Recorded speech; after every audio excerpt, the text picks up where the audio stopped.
Si on limite encore les bateaux, vu la conjoncture actuelle, le problème du gasoil et tout ça, ça ne va pas le faire longtemps. Si on empêche les bateaux de travailler comme ils le font actuellement, ça va certainement coincer à un moment ou à un autre. Au niveau des rejets, alors je vais prendre l'exemple de mon bateau. Mon bateau fait 13 mètres. On fait un coup de chalut, il y a, allez, parce que ça peut arriver, l'hiver, il y a 1 tonne, 1,5 tonne de maquereau. Comment on fait?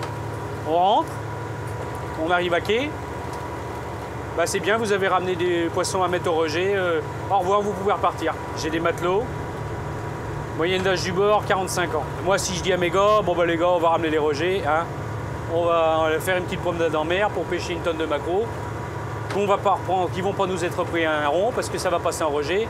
Est-ce que vous allez être d'accord? Là, je connais tout de suite la réponse. Hein. Les gars vont me dire, bah, si tu veux t'amuser à ça, bah, nous on reste à terre et puis t'as qu'à aller en mer tout seul. Le problème, il va être au niveau de l'armement et au niveau de l'équipage avec. Hein.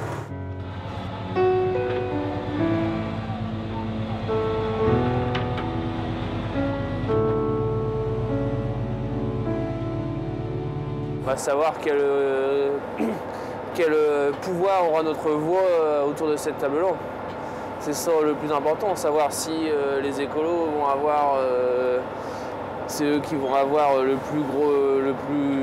la plus grosse parole, ou bien alors si c'est nous en tant que professionnels et en tant que meilleurs observateurs, enfin les meilleurs observateurs dans la place, c'est à nous normalement de décider quand même, de savoir comment ça se passe, comment ça évolue et des choses qui vont être à mettre en place. C'est pas aux écolos qui sont dans les bureaux qui, en fin de compte, regardent de l'extérieur mais ne sont pas là en interne pour voir exactement ce qui se passe sur le terrain.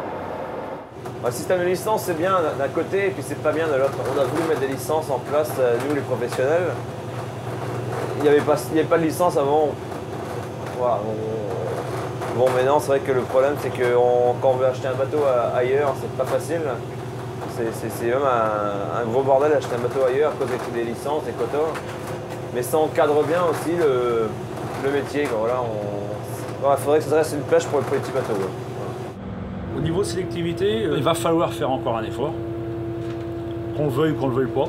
Il y a certainement encore du travail à faire.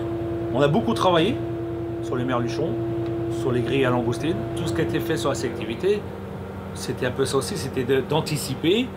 Et le mot d'ordre, c'était... Là, il y a eu cette belle phrase, pêcher sur le fond plutôt que sur le pont, mais ça c'est pour le monde des bisounours. Trier. Ouais, trier sur le fond plutôt que sur le pont, excuse-moi. Mais ça c'est pour faire la belle phrase, machin. Mais le vrai mot d'ordre, c'était proposer.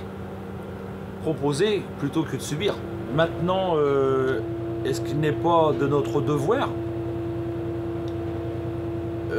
autant qu'on pourra, d'améliorer encore cette sélectivité? Alors il va falloir retravailler avec les scientifiques, avec Ifremer, avec toutes les structures qui seront aptes à vouloir travailler avec nous. Mais il y a certainement encore un serrage de vis, si on peut dire comme ça, sur la sélectivité à faire. Et de toute façon, vu les réglementations qui vont nous tomber dessus demain, il va falloir qu'on se remette au boulot et à retravailler cette sélectivité.